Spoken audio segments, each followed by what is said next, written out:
Welcome to the Backstage Pastor. We have some amazing guests here from America, and they're from the country of Tennessee. We had some Texans on the other week, and they made it clear that it's the country of Texas. Right. It's not the country of America. But I just want to introduce my good friends, my new good friends, Dr. Glenn and Phyllis Hill, all the way from Nashville, Tennessee, I believe. Yeah. And they are, how do you word it, Dr. Glenn? The founders of Connection Codes? The finders? The discoverers. The discoverers. Something that God already put in us, and you guys kind of swept it into a pile. Yep. So I just want to say that I really, really respect you guys. And you're so much better in person than on the TV, which is how Tiana and I took Connection Codes the first time. And it has just been an honor. And I would actually say life-changing having you guys here for, how long has it been? A week? 8 days? I thought it was 9 weeks, but 8 maybe days. maybe I'm exaggerating. I don't know. Canadian time. It's felt like that. Oh yeah. It's felt like Canadian, that. it's 9 weeks. But I just really appreciate how much you guys have poured into our people, our community, our town. Jordan and Erica first, our staff, mine and Tiana's marriage, our staff marriages, our people's marriages, just so much. Like, you guys have just so selflessly given. And it's so beautiful. I love it. So I would love to just get to know you guys a little bit and ask you a couple questions, and then dive more specifically into some Connection Code stuff and how we feel like it has affected us as a church, is affecting us, the hard things about it, the good things about it, highs, lows, etc. So I'll start with some of these questions, and maybe just one of you guys answer, and we can go back and forth, or however you want. First question: what drives you? Maybe Phyllis. How about this question's for you? What drives you? Wow, I thought that would be a Glenn question. What drives me is the pain of our early years, first Right. 30, and realizing that we didn't have to. We didn't have to live Right. that. If we had people speaking into our lives, if we had had the tools of how to communicate, what was happening for each of us, because we were so different, and we're still so different. Right. Yeah. And so what drives me is I want to share our story so that other people don't have to go through the pain that we went through. Yeah. That's so good. It was funny at Connection Codes over the weekend. You guys have been married for 42 years? Mm-hmm. At one point, Dr. Glenn, you looked over at somebody who just got engaged, and you were talking to them. And you were crying, tears in your eyes, which is rare for Dr. Glenn. No, I'm kidding. I love how things move you so much. But looking at them, and you're like, oh, if only we had gotten this when we were your age. Yeah. And when you said that, Tiana and I kind of looked at each other, and we're like, we're 10 years in. If only we got this 10 years ago. It's true. Feeling so gypped and just like bummed. It's like, not that we wasted 10 years, but it's like, we could be so much further ahead. Yeah. Well, and I just want to, I know Phyllis is supposed to answer it, but we found the cure for relational cancer, and we can't be silent about it. It's just too, and our pain, as Phyllis said, we remember, oh my goodness, and we didn't do it for a bad weekend. It was literally decades of just missing each other, not because we had bad intentions, not because we didn't try hard enough. We just didn't have the tools. And we found them. We found the tools, and people have been trying to build a house using a toothbrush, and they're just wailing away on that nail, and it won't go in the board, and they get the right tools. And it's still effort, but they get the right tools, and they're like, oh, this actually works.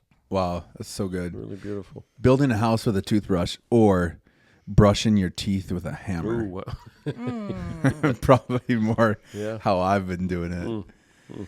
Dr. Glenn, if you could have a billboard and 1 million eyes see it, which is roughly 500,000 people. Some of those people might have one eye. Could be. What would that billboard say? I would be willing to just go with connectioncodes.co, although my marketers tell us that it has to be something catchier than that. But I just want people to get this. And the connection codes are based on the human condition. So it's not because we, wrote a book about it. We wrote a book about it. We didn't write the book of it. Right. And I just want people to get this. That's the reason we do what we do. We're a little older. We've been at this a long time. We've been diligent a long time. We don't have to do it to survive, but we're just really, really driven and passionate about it because we have to get this message out. Right. It is funny because you say that billboards, we have them everywhere in our city. And I often think, what catches our attention, right? And where does the curiosity come? And I'm always amazed at billboards because sometimes you can't even read the font. Like there's so many words up there and you're like, oh, how much money did you spend? Right. And I can't even read it. It's going too far fast. Away, right? Yeah.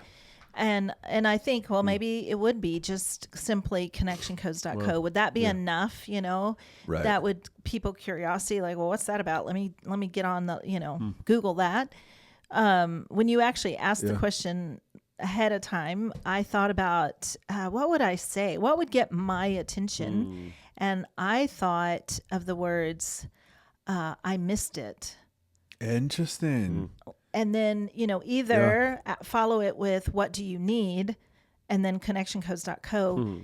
Wow. And I don't know, maybe that's too many words, but, I think if it said I missed it and then connectioncodes.co, would people be like, what did they miss? Right. The curiosity would drive people to our website. And, there's so much on our website. Like, as far as really good free information, right? And but it's hard. Good. It's hard to know what would catch someone's attention on a billboard. Yeah, I was thinking it's funny when I asked that just a minute before, kind of taking you guys through the questions.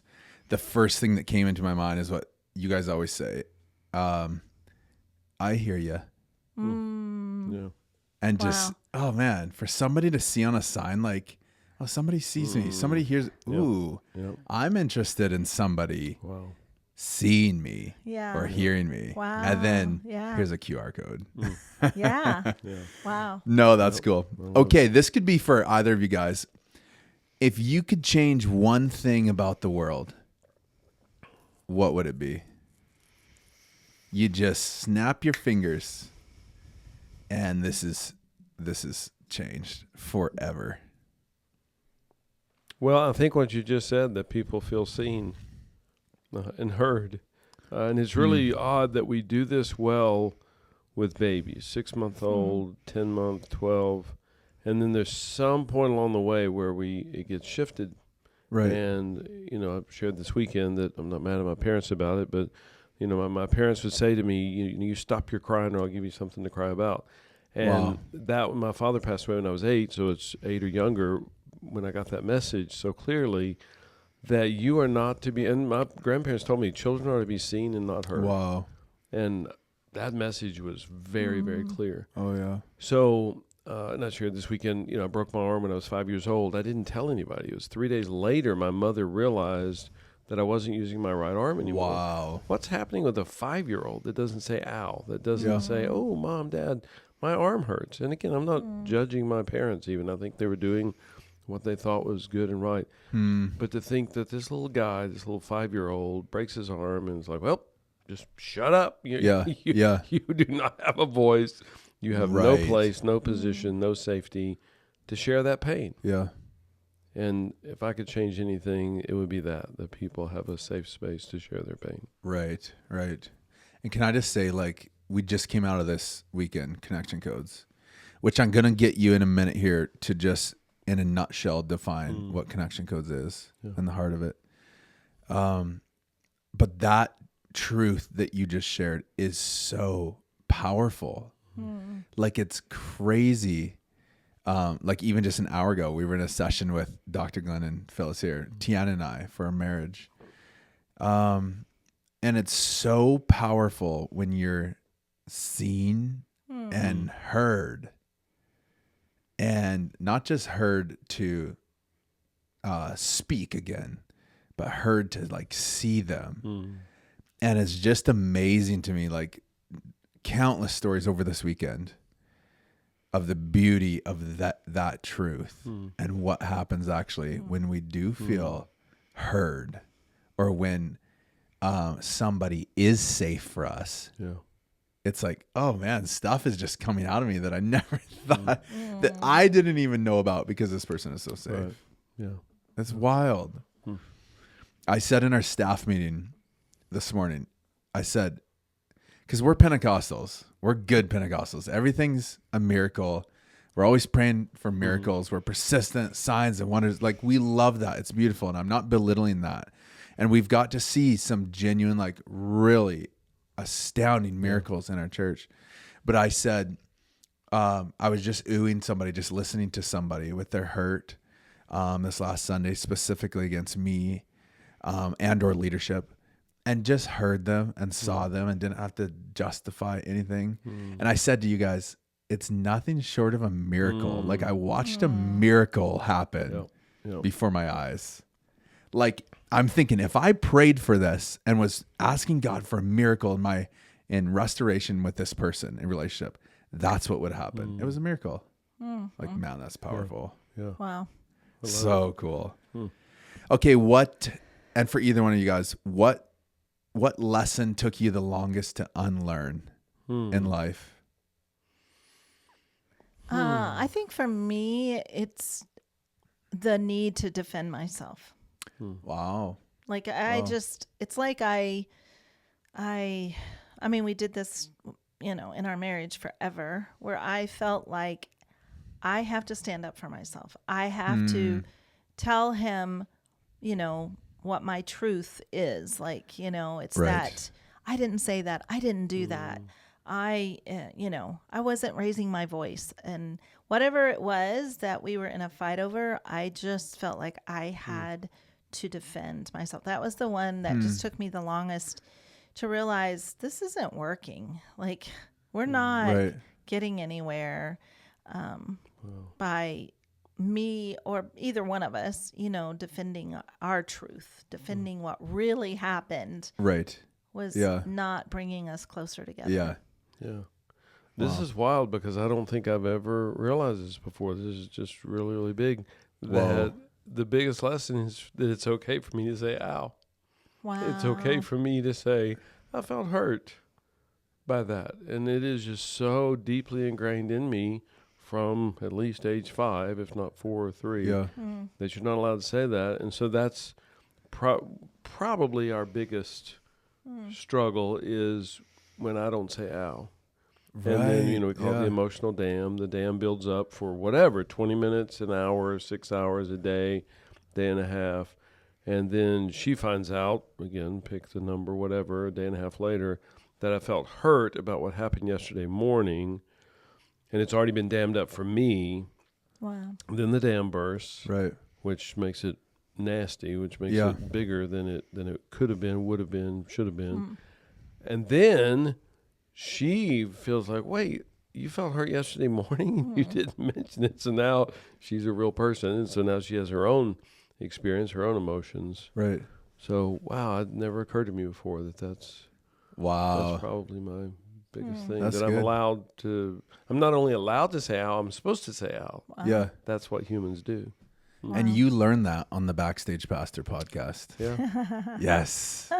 Yeah. That is so good. Glenn, when you were in our coaching session with Tiana and I on Thursday, I think it was, or was it Friday? One of them. You said, Jimmy, do you walk into a room and step on a nail and then look around at the 12 people and say to yourself, okay, what are they going to say? Who's here? Am I safe here? Yeah. What do I do? And then, 40 seconds later, be like, ow! Yeah. Wow. But we do that all the time in our pain. Yeah. And with you guys working with our staff and through staff conflict and our marital conflict and church conflict, the biggest thing I've picked up from you guys is saying, could you just say ow in the moment? Yep. And it feels so simple and like, come on, like we aren't paying you the big bucks to just teach us to say, and it's really big bucks because it's American. It's like 10x big bucks. Yeah. But you guys just keep coming back to it. Could you just say that? Like when you step on the nail, just say ow. Yeah. It's been huge. Yeah, which is bizarre to think that that's what we did when we were 12 months old. Right. Mm-hmm. So this isn't a new thing. We're not training people to do this. We're retraining them to do it.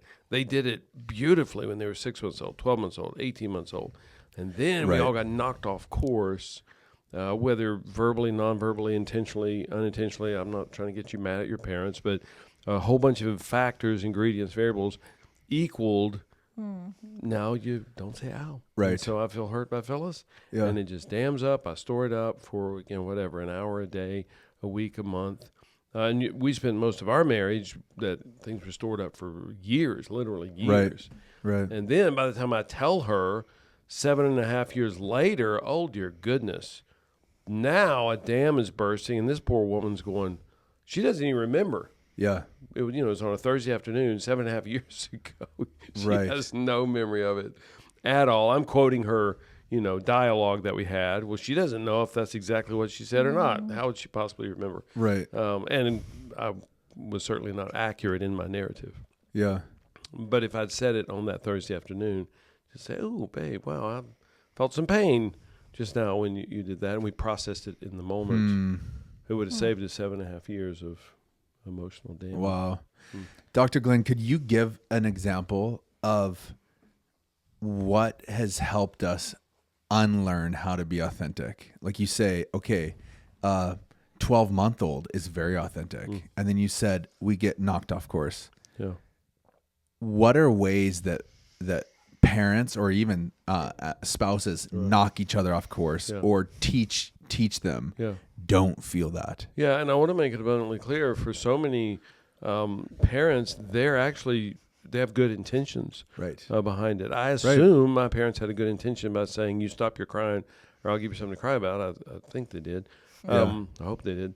But we also, things that seem good and right, so your 3-year-old falls down and starts crying, the parents rush over and go, you're okay, you're fine, you're fine. Yes, yeah. Well, and again, not from a bad heart. I'm not criticizing the parents. I'm not saying they're bad parents, that they don't care about their kids. They do care about their kids. But what that says to the child is, you should not be crying. You're fine. Yeah. You're wrong to be crying, and you're stupid. Yeah. Because there's no reason for you to be crying, and you're so stupid you're crying, and you have no reason to be crying. And I assure parents all the time, your child will let you know when they're okay. You don't have to tell them, you're okay, you're okay. No, they're not. That's why they're crying, because they're not okay. Right. So and we call it the ooh, you just ooh them, just be present with them, and they will process through what's happening for them. Right. Yeah. Yeah, I love how you clarified that it wasn't our intention. Absolutely. Because would you say like 99% of the time, it actually isn't? Like even in our marriage, like I didn't mean it like that, or that wasn't my intention, or whatever it is. But it's like, it doesn't matter. That's what happened or is happening. Yeah. Well, I will tell you this. I've been to a lot. I'm fairly old. I've been to a lot of marriages or weddings. I've never been to a wedding where part of the vows was, my plan is to be madly in love with you for a bit, but maybe 6 months in, 2 years in, we'll drift apart. And in the process, I do plan to wound you a lot. I plan to hurt you. I plan to bring you a lot of damage. I've never been to that wedding. I don't think they exist. Wow. But we don't know what to do. Two people living in close proximity are going to bump into each other. We don't know what to do whenever that happens. And whether it's the first day, the first week, first month, that's going to happen. And people don't have the tools to know what to do with that. And then they're just lost. Yeah. Which is exactly our story. Yeah. And it's so hard. I think I'm younger than you guys, believe it or not. Barely. I'm 34, but just in 34 years, how many things I've learned and how I do conflict and how I parent and how I am as a husband and a father and as a pastor and as a son that are just incorrect pathways in my brain and default. And it's so hard to relearn the truths of connection codes, which I believe are biblical truths. They're truths from God. It's just so hard to relearn it. Could you guys just in a nutshell, a couple minutes, explain for the listeners of ours who don't know what connection codes is, what is it? And then maybe what would be the best way for them to find out what it is? Let's see, in a nutshell, and it definitely is through our journey. It's through our story of wanting to figure out what was God's intention for marriage, for a relationship. You know, we have humans where we are meant to be in relationship. And so it's like, man, if this is what God's plan was, it's so difficult. It's so painful. I get that. And it's just that of, I think, many years of research and of discovering like, okay, where do we get knocked off course with each other? How do we get so disconnected from each other? And so in just doing so much work of understanding emotion, understanding, which we also really miss. Like, wow, as believers, we don't understand God's plan for emotion. Right. So there's just tons of work in the connection codes that is around emotion, about how to connect with other humans, how to make space for people's pain. And I would say it's, I know before this podcast is over, we have to do the core emotion wheel, which is just the tool that has made such a difference. Yeah. And summing it all up in the most concise way, our CEO on our podcast just always says the connection codes, the guide to human connection. Right. And that's the essence of it. It's all boiled down. And, there's massive amounts of information out there. I encourage people to learn anything, everything, all the time, whatever they can. But there's a tremendous amount of whatever, theories, philosophies, personality profiles, et cetera, that if you never learn that, it may not matter. Right. And maybe nobody ever even developed that theory, so never wrote that book. If you don't learn the connection codes, and again, when I say the connection codes, what's inside of you, what's already inside of you. We wrote a book about it, not the book of it. So you don't ever have to read our book. You don't have to talk to us. But if someone doesn't learn the connection codes, the coding inside of us, because these are absolutes, we don't get an option in them. If they don't learn that, I don't care if they know their personality profile, their Myers-Briggs, the Enneagram, attachment theory, love language, whatever. If they don't know how to connect, they're going to miss each other. It just simply can't be done. I'll give one quick example. Yeah. If I don't feel seen and heard and valued by you, I'm not going to connect with you. Right. And it doesn't matter if I know my Enneagram number. And I can tell you all day long, hey, dude, I'm a 6. So, hello, you got to tune into me. I'm a 6. It doesn't matter. If I don't feel valued by you, if I don't feel seen by you, I'll never connect. And that's not changeable. Just like oxygen, we're coded to breathe oxygen. We don't breathe ice cream. And there's nobody on the planet that chooses or chose to breathe oxygen. We just do. Right. It's already inside of us. Yeah. And so the connection codes, the reason we wrote a book about it is because it's just within us, and we need to know that. And the connection codes existed long before we came around. Right, yeah. And I would encourage everyone, like Jordan and Erica are connection codes coaches, approved. And Evangel has been running about 2 connection codes a year, I believe, 1 to 2 Cool. Wow. for the last 2-ish years. And we will continue to. And I would highly, highly recommend it. If there's gaps here or you're not quite filling in all the blanks that we're talking about, definitely come to connection codes. And I would say, and do it twice, a little bit apart. This is the second one Tiana and I did 2 years apart. And just the depth was so much more. Yeah. I have to say, when Tiana and I came to the first connection codes, we thought, I think we were 9 years married, 8 maybe, 8 and a bit. we thought we were pretty good. Like, we got this. We were newly lead pastoring, and we wanted to run the connection codes through our leadership and through our board first to test it, make sure, what is this magic? What is this? Is this good? Is this bad? Is this helpful? Is this weird?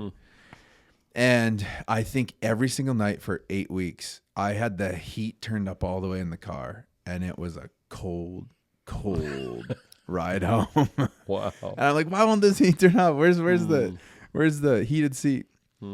And connection codes unearthed some things, a lot of things that we still feel like we're reeling from and trying to learn and process with you guys. But we didn't realize how broken we were. Wow. How shut down I was, and we're still realizing this. Like, it seems like every single day we're just realizing, like, man, I'm just shut down, or I shut down so easy. And we didn't realize how much I shut down Tiana. And I remember Jordan Coop coming over to help us. It was in one of our Mrs. Big Disconnects. And I just could not wrap my mind around this emotion thing, because so many people said, I don't do emotions. And Jordan and Erica said, oh, you do. And I'm like, no, you don't understand me. Everyone else does, but I don't. I do joy and anger, the man emotions.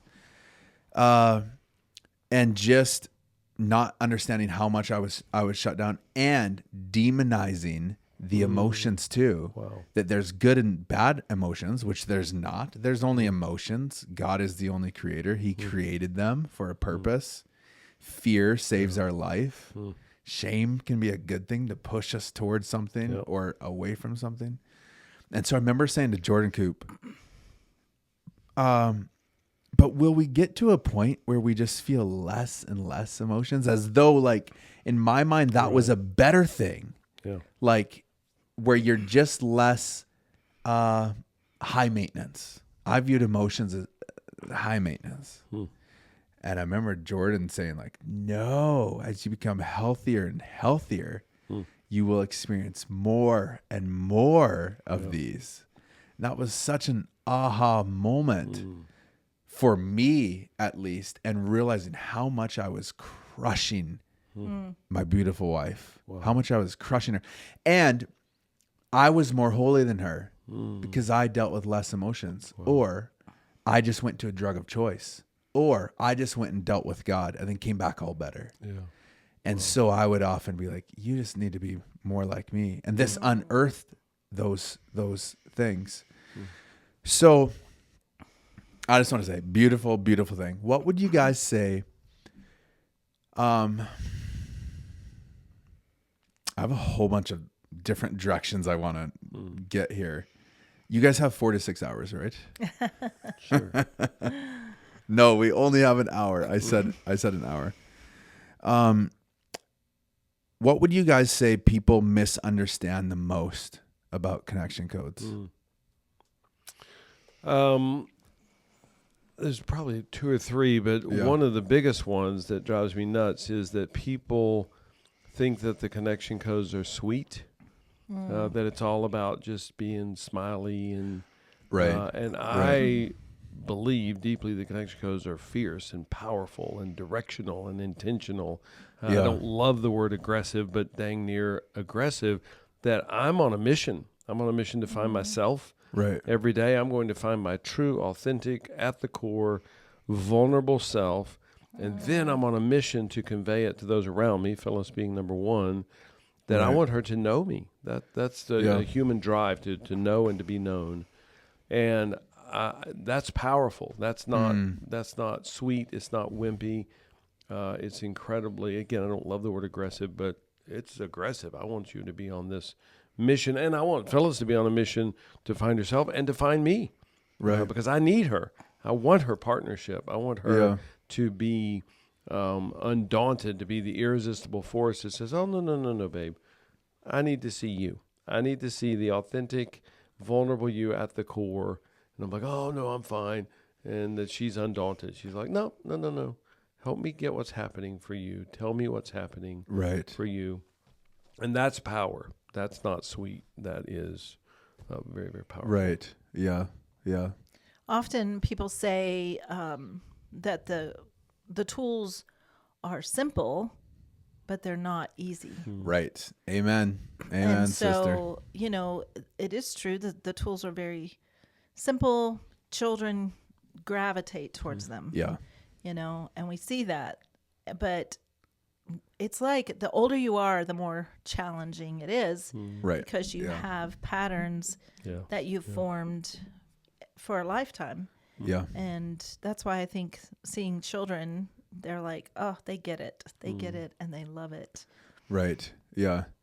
I have to say when connection codes first started coming into our culture, into our staff, and hiring Erica and Jordan and Erica really bringing it, I remember, and I've shared this with Tiana lots, I remember thinking connection codes is the biggest, what's the word, like chink in my armor. It's my biggest rock in my foot because I felt like I just want to go fast and I want a good, healthy church and I want to push forward and make hires and do this and change that. And it felt like specifically at the beginning, and to be honest, even now a bit, that it feels like it's constantly this poking as a leader in my side of like, slow down, slow down, slow down, slow down. And just recognizing that. That's why I say it felt like the biggest rock in my shoe, that it's like, no, this is, I don't want to say wrecking everything, but this is not how I planned leadership. Yep. I thought I could just run and be a leader and walk on people and run over people and build this thing. But hold up, which is ironic for a pastor to say we're in the people business. But it's been this thing that's like, whoa. And I think your guys' line is slower is faster. Yeah. Even this morning in staff meeting with you guys, right? Like slow, you guys told me, slow down. Yeah. You just need to slow down. You miss the people, you miss everything. Yeah. Yeah, and I would say too, and the reason we say slower is faster is because if you can slow down with someone, sometimes literally for 30 seconds, you will prevent the hour and a half, day and a half, week and a half, month and a half, year and a half disconnect that you experience with them. Well, 30 seconds is a heck of a lot faster than a year. So you slowed down for 30 seconds and you saved all of that. And Phyllis and I used to, we didn't keep track at all, but we think there were probably sometimes an entire year where we lost each other. Wow. The whole stinking year, our disconnects overlapped. So we just stayed disconnected for an entire year. That's a very, very slow, defeated life. There's so many examples in Scripture of the slower is faster. Yeah. I love the with Jesus and Lazarus. When he gets to the house and they are mourning and crying, he could so easily have come in fast, Right. and be like, "Guys, I got it. I got you. I got you. I'm gonna raise him from the dead." Yeah. But which is like, that is the end result. That is the anticipation. Like, that's the correct answer, Jesus. But he didn't. He slowed down and he sat down and he cried with them. Yeah. And I think that's such an incredible lesson. I think as believers, and I don't know that it's limited to that, we have a hard time sitting in people's pain. Right. We want to fix their pain. Yeah. We want healing to happen quickly. Right. We want deliverance quickly. From a good heart, from a good intention. Right. We want a breakthrough quickly. Yep. And we just sometimes miss the whole power of the story by not sitting in their pain. Yeah. And you see that to me with even beyond, that's one of those where you go, man, when we get to heaven and we have that opportunity to talk to Jesus, I just want to know so much more about that particular story. Yeah. But I think about that with just like the logic of coming in and actually just sitting down and crying with them. Right. And you got to go, what is the power in that? What is the point when you're going to raise Lazarus from the dead? Why not fix the problem? Yeah. The problem was fixable by Jesus. But instead, he came in and he sat and he cried and he, it was that there's something to that we need to consider as humans, as believers, as pastors. Like, wow, what is the power of just sitting in people's pain? I'm just feeling so much shame, I think. Like, just realizing like how much I've been pastoring for just over 10 years now, and how much and how horribly I've missed it with people. Wow. Like, even as you're sharing, I remember this was maybe 6, 7, 8 years ago, but somebody came in who was just terribly in a ton of pain, and just wanted out. Oh, such a huge mess. And they just wanted to be done. And I remember just pulling out Bible verses and kind of hitting them over the head with Bible verses. And like, come on, get up. Shut up. Nobody cares. Work harder. Set your alarm. Get up. Get more sunlight. Just missing so terribly. And then hitting them over the head for an hour. And then, let me pray for you. Pray. And then they leave. And I just feel like, that's done. Next. So terrible and so cringe and so much shame. And so when you say we're hopping over people with our Christianese and just how we've done things, I think specifically in our Pentecostal circles, we just want to hop to a miracle. Yeah. I didn't know you back then. My hunch is all of that was from a good intention. Beautiful motivation, a heart for people, a heart for helping people. And I'm a lot older than you. I can certainly match you, miss it for miss, right? Struggle for struggle, defeat for defeat. And I think how many people I walked away certain that I'd presented the truth of the Almighty to them. Right. And man, I just really nailed it. And I didn't look back to see that they were bleeding out. Right. And I noticed with great celebration that they never struggled with that thing again. Well, actually, they never shared it with me again. And maybe they never shared it with anybody. Wow. Maybe I set that straight for them for life. And they just learned that, just keep this to yourself. Yeah. Shut up, dude. Yeah. Nobody wants to hear your struggle. And I did all of that from a good intention the whole time, 100% certain that I was, speaking for the Almighty, doing the Lord's work. And I was really just gutting people. Oh, yeah. So intense. And then wondering why. How come people don't tell me these things? How come I didn't? What? They left the church, or they did this, or they did that. How come I never heard about it? They're probably just whatever, fill in the blank. Them. Oh. It could never be me. Like, I helped them. I prayed for them. I poured an hour into them. And just missing it so bad. Yeah. What would you guys say to spiritual leaders if you could give, one kind of billboard piece of advice for us pastors, for our people? What would it be? What would you want pastors to know? Slow down and find out what happened. And I spoke here on Sunday morning. Yeah. And I may have offended some people. I don't know, because I said, I hope there's somebody here today who's high. I hope somebody got up this morning, was so overwhelmed, they just lit up a joint, got stoned off their mind, and they showed up here. Yeah. And I hope they're safe enough to share it. Yeah. With somebody to go, somebody says, how you doing? And the guy goes, oh, I'm stoned, dude. I'm stoned out of my mind. And for the other person to be able to ooh them and go, oh, so catch me up. What's happening for you with that? Because something prompted that behavior. Yeah. This was not their lifelong dream to live stoned. So something funky's happening. And that we could slow down and find out their story, find out what's happening. Right. And then we can be present and safe with them and actually help them.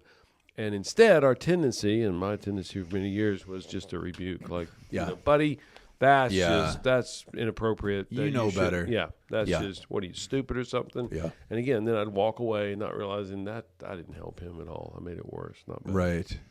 I think that, and you mentioned this on Sunday morning, is the whole idea of teamship, the whole idea of how do your people, like if you're a pastor specifically, like do your people, is there teamship? Yeah. Or are they leaving lonely? Yeah. And I'm amazed at, and I know in the United States we have a Surgeon General, and I think it's in the past 6 months, he put out, there's an epidemic in the United States of loneliness. Wow. And he talked about that loneliness is as dangerous as smoking a pack of cigarettes a day. Wow, and for your health. For your physical health. Yeah, for your physical health, that kind of loneliness. And in the work that we do, and we are amazed at how many people share openly with us that their church experience is one of the loneliest experiences on Sunday morning. And I think that we've there's so many churches that are doing an incredible job leading people through worship and strengthening their relationship with God. But we are really, really falling short on strengthening the relationships with each other. Yeah. And, I think that COVID really brought that out in the fact that when we took most churches went online. Yeah. And when you realized that you could sit at home and worship, it led a lot of people to question, why go back into a building, to the lonely place where nobody really speaks to me, nobody really knows me. I mean, sure, you've got the greeters at the door, so we're like, check mark, we got a greeter at the door, everybody got spoken to. Yeah. And it's like, no. That's not how you solve the loneliness problem. Right. And which is not wrong. It's not a bad thing. Right. But that's not complete. Right. And so, I think, we're wondering why our church attendance is not bouncing back after COVID. I think people just realize, I can get I can get phenomenal worship just sitting at home. Yeah. And way better quality, more professionals, cooler lights, better sound. And I'm closer to the bathroom. That's true. I'm sorry, the washroom. More comfortable. Washroom. Washroom, yeah. Which, by the way, you guys make fun of us for washroom. Yeah. But you guys say bathroom. I know. When you go into a public setting, there's not a bath. Well, a lot of people say restroom. So it's like, what, are you resting? That's the most accurate, though. Out of the three, probably. Wait, you go in there to rest? I don't think so. I don't know. Let's change it. The toilet room. Yeah. Yeah. That's the most accurate. I'm going to the toilet. How about that? I cannot believe just in the last, 10 years for me pastoring, how it has shifted, specifically the last 2 years with connection codes, how we deal with conflict and with people. Like, we're in the people business. And I cannot believe the difference in how we're operating, even like at staff level, counseling, pre-marriage, whatever. Like, it used to just be like, even our staff meetings used to just be logistics. It's okay, everyone pull out your notepads and here's the calendar and do this and you're on that and you're on that, versus actually like connecting. And it's wild, the power that comes out of connecting. Or if somebody was hurt by us or we hurt somebody, they would come to us and be like, hey, you didn't do X, Y, and Z. I'm super hurt. And I would just be like, I never said that. Yeah. I was out of town. I couldn't have done that. This reason. Yeah. Disregard, bzz, bzz, bzz, slap. Wow. And then wonder why. Nobody trusts me. Yeah. Wow. We get emails a lot from pastors around the world, and we got one a while back, and this pastor, he's just a funny guy, but he said, you've completely screwed up my schedule. He said, always in the past, I scheduled meetings for an hour and a half. And he said, I'm solving situations in 10 minutes now. Wow. And then I don't know what to do. It's like, yeah. I set aside an hour and a half to deal with this, this couple, this family, this situation, this staff member, whatever. Right. And we processed through it, and 10, 12 minutes in, we're like, okay, we're good. Yeah. And he's like, and then I'm like, what? Now and he what? says, now it feels weird Like, am I doing Right. what I'm supposed to be doing as a pastor? Because I have all this spare time on my hands. Pray for them now. for 50 minutes now. Yeah. And he said, So now true. we know how to get to the core.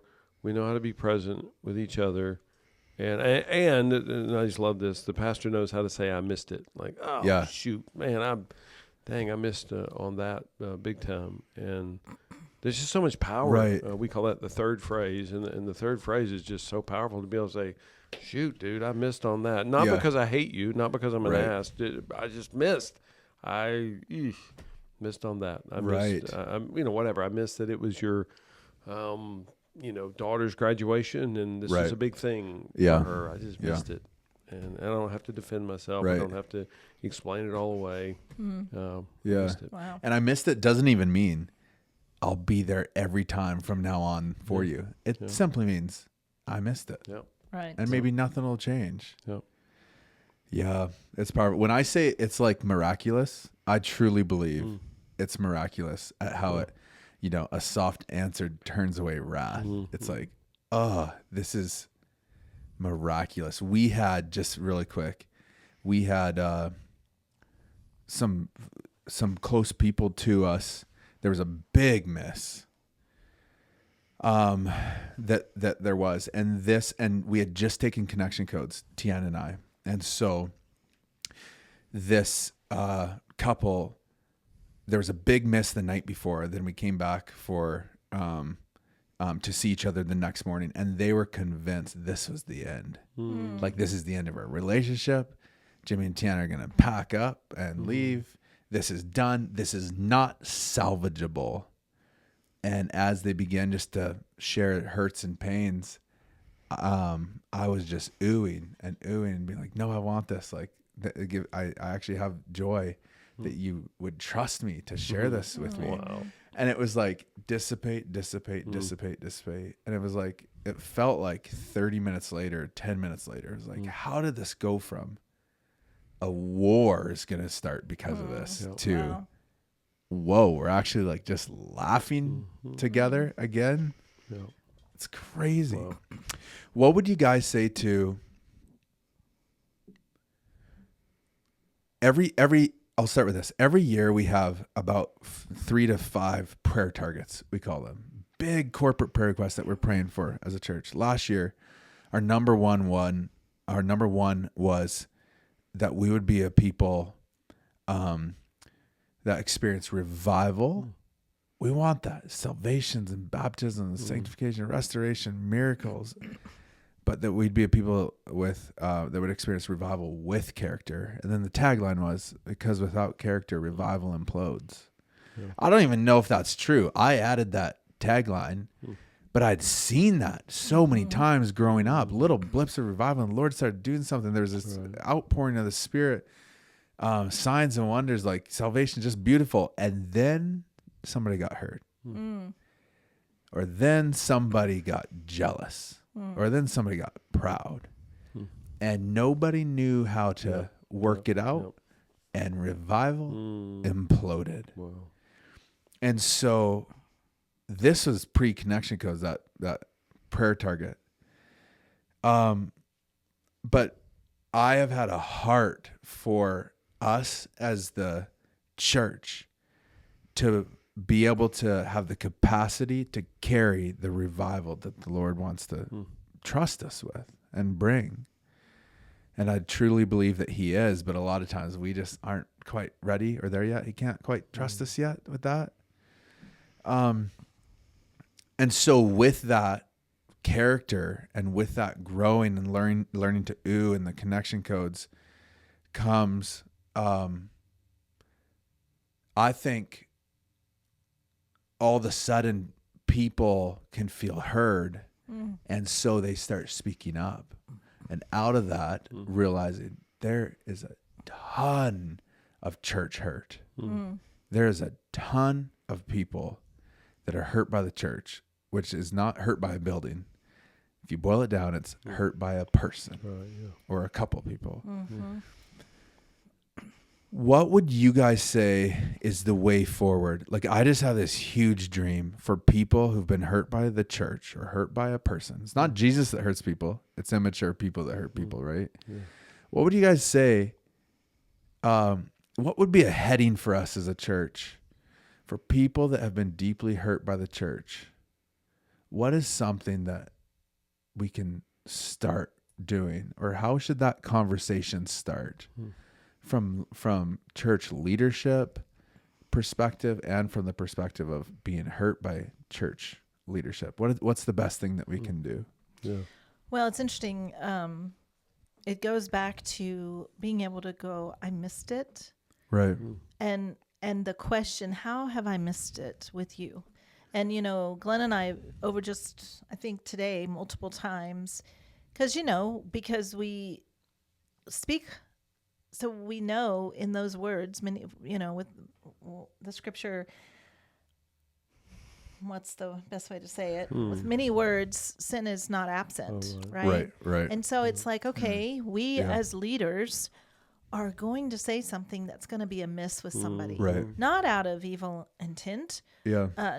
Not out of cruelty, but simply out of just a miss. And, we've been very intentional especially with the staff here, to ask them individually, was there a miss? Did we miss something with you? Right. And it opens the door. Like it's always beautiful because, people are like, well, actually Jimmy, you did that. You were like, yeah, there was a couple of misses. I felt personally missed. Right.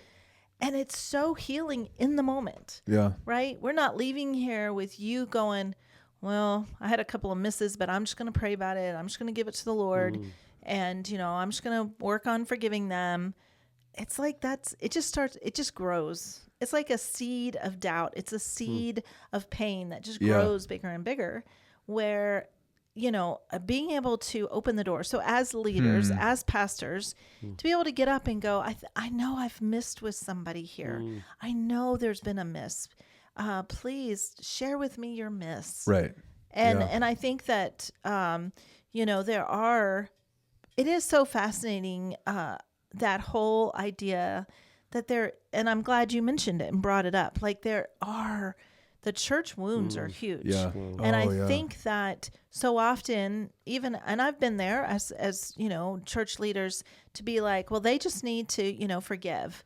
And they need to not hold a grudge. Yeah. And, God has called us as believers to meet and to be together. And so they just need to repent. Yeah. And so we put it on them instead of realizing if I've missed with you, I want to know. Right. And it is incredible, even as a parent. So to me, it goes all the way back. Like, let's go smaller. Yeah. That it starts with you in your marriage, right? With you and Tiana. Like for you to be able to go, babe, how have I missed with you today? Glenn asks me that. It's probably his favorite question. Have I missed with you today? How have I missed with you today? And it just gets me to stop and think. And I'm like, well, because we don't often slow down, right? Really, really busy. But when he asks that, I'm like, well, actually, when you said that in that moment, I did feel some hurt. Yeah. And then he's just like, we're just reconnected in that moment. Yeah. Should I have come to him in the moment and said it? Yes, that's on me. But we were speeding and we were going too fast to slow down in that. And so then when he slows down and asks me, I'm like, well, yeah, let me think. And then I'm like, oh, yeah, well, babe, when you said that earlier, I felt a little bit of pain. And then he doesn't justify it. He's like, what? Why didn't you tell me in the moment? And I didn't mean anything by that. He doesn't. He just accepts that, oh, babe, I missed with you on that. I didn't see you in that moment. Yeah. Yeah. And I think, okay, so it starts in your marriage and then you do it with your kids. Oh my word. It is so beautiful to be able to say to your son or daughter, I think I missed with you. Right. And when you do that when they're young, then you're going to be doing it with them when they're teenagers. And then you're going to do that with them when they're adults and when they're married. And then you learn to do it with the spouse that they married. Yeah. And goes, I think I've missed with you. And then you're putting it on you. Like, I think I missed with you. Right. And you're opening a door for healing and unity that's going to filter down throughout the church. Right. Yeah. That might be a good, I don't know what, email blast. I don't understand all these marketing things, but even to say we've missed with you, and then in parentheses underneath it to say your wounds are valid. Wow. Because the vast majority of people in our church settings, when they feel wounded, they're told your wound is not valid. Right. You do not have the right to feel hurt. Wow. And by the way, the only reason you feel hurt is because you have a snotty attitude, or you're divisive, or you're arrogant, or whatever. Yeah. And for people to get that message that no, your wounds are valid. I may not have been trying to wound you. I'm not saying that I did it. And even the third phrase, I missed it, is not saying, oh, I'm damnable, I'm guilty, I was trying to harm you. No, I just missed it. Yeah. Dang, whoa. Wow. And I say to people a lot, and I've been doing this a long time, but, I'll go, oh, gracious, I'm dumb as a brick sometimes. How did I miss that with you? It's so obvious now, but shoot, dude, yesterday afternoon, I just missed it. Yeah. And again, it doesn't mean that I'm evil or bad or wrong. It just means I just blew right past me. Yeah. And I would love for everybody who has experienced church woundings to get that message that hey, your wounds are valid, and we miss some stuff. Yeah. Wow. That's so good. I think too, like a piece of me is like, okay, how do we what's the best way for people to experience us as safe? Like an email, should we announce it?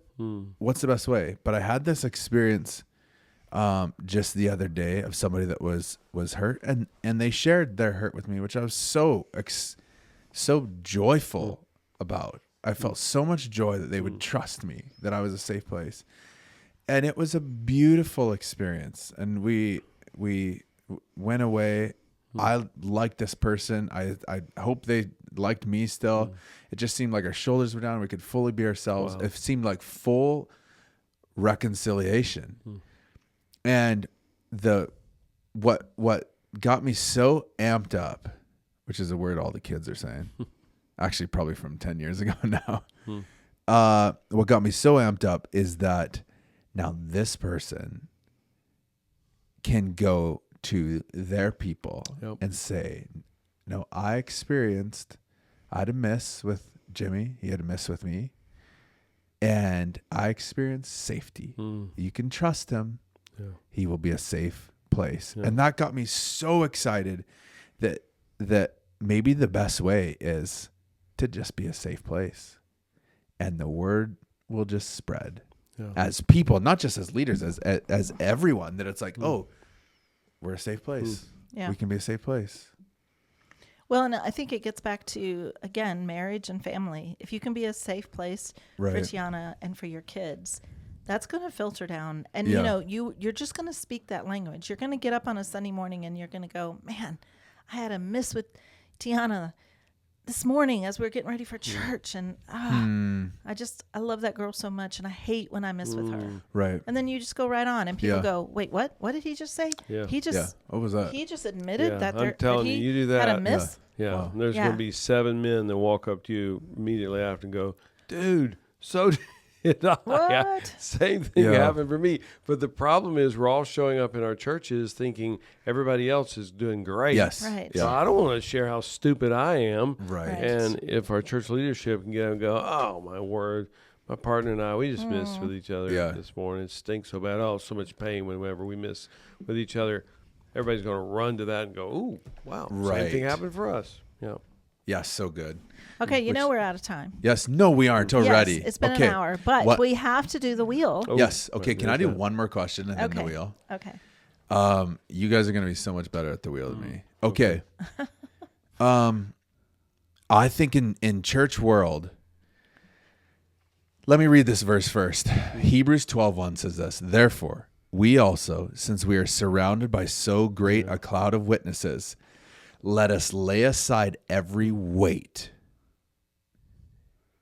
and sin, which so easily ensnares us, and let us run with endurance the race that is set before us. I love how the author there, whoever it was, if it was Paul or whoever, I love how the author separated weights and sins, because I think that the church, that we've been super good at pointing out what the sins are. And this is sin, and you can't do this, and you can't do that. Black and white. But we don't necessarily recognize what weights are. Yeah. And weights, it's not in the same camp as a sin. It's just a weight. It's just something that's helping you it's not helping you run. Mm-hmm. He's saying, I'm certain you can run better than this, but there's some weights that you guys have. They aren't sins. They're just weights. My question is, from your guys' perspective, you guys work with lots of people, lots of churches, big churches, little churches, all over North America and more, I'm assuming. Mm-hmm. What are some, maybe what would you guys say from your perspective is the number one weight that is not helping us as the church run well? It's just a weight. It's not necessarily sin. It's a weight. Yeah. And we aren't running well because of it. Yeah. Not to be too clinical, it's just unprocessed emotion. If I'm encountering you at 8:15 in the morning and I feel hurt, I feel wounded by something you said, and I don't process it, I don't want to be around you the rest of the day. Right. And you are now a pain source. Again, you may be completely oblivious, total good intention, no maliciousness at all. Yeah. I felt hurt. And if I don't say it to you, the rest of that day, you walk in the room, I want to walk out the other side. Right. And Jimmy's like, hey, Glenn, we just partner together in this thing. And I'm just like, well, I'm kind of busy. And so now our productivity starts to plummet. Oh, yeah. The research on this is remarkable. It's fairly consistent that we think most people are working at about a 36% of capacity. Wow. Which is just stunning. In churches or anywhere? Every organization. Wow. Yeah. And the reason is, that's sad. I'm not, and our CEO talks about it's your emotional backpack. So you start out in the morning, you have an empty backpack, and then you experience this one emotion, and it weighs a pound, no big deal. You put it in your backpack, big deal. Yeah. So 1 pound. But by the end of the day, you've got 198 pounds in your backpack. Right. How fast can you run, and how far can you run? And then for most of us, we start the next morning with a good bit of that still in the backpack. Yeah. Forget it. You're barely going to be able to function. Wow. That's so good. So good. Okay. Let's do the wheel. Okay. And let me just say, for those that are listening, if you go to our website, connectioncodes.co, you can download the wheel, and it gives you the instructions. It gives you a video that shows you how it's done. And of course, we love being on people's podcasts. So we love being guests on podcasts, and we have our own podcast. Yep. So we are Connection Codes. Yep, Connection Codes podcast. We're 2 years in. It's on all the platforms. Love it. Comes out every Tuesday, a new episode. And so it's so good, by the way. Many ways for you to really jump in and get involved in the Connection Codes. So you want me to go first? Sure. Yeah. All right. Yeah. Wow. Let's see. Slow myself down. Definitely lots of joy being here. And some sad that it's already come to an end. Joy with going home and seeing our kids and grandbabies, but sad with leaving. And for me, there is this lonely of meeting and falling in love with people and then knowing, man, we're really, really far away. Right. And will we get to see each other again? So there's that feeling of lonely that surrounds me, and that fear.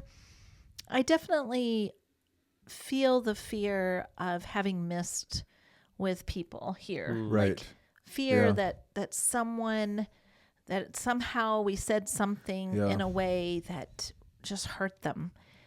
Feel fear in that. Yeah. Let's see. Guilt. I feel guilt when I miss with you, babe. And just, I think sometimes, especially when we're traveling, it's like I'm extra tired. So I feel some shame in that too. And so I don't feel like I'm checking on you. I'm really connecting with you at night, connecting with you even sexually as much as when we're home, just because it's like we're pouring out. And so I feel some guilt and shame in that. Let's see. Anger. I think there is anger in all the church woundings and the simplicity of simply being able to say, I've missed it. Wow. Yeah. It's like as church leaders, we feel like we have to justify and blame the other. Like it's your fault you got hurt. So a lot of anger and how much damage has been done in the church because as leaders, we're unable to just go, I've missed it Right. with you. Yes. I've missed it with you. Wow. Amazing. Yeah. For me, anytime we do an event like this, fear that I've missed on something, there's no way that I connected perfectly with everybody, whether it was my conveying their hearing, my misconveying their misunderstanding, I don't know, but so much fear.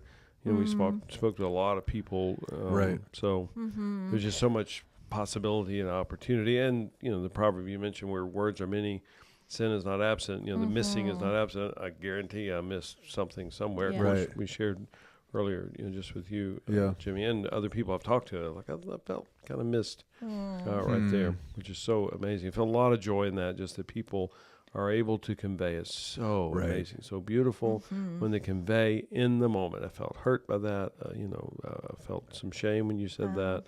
So much power in that.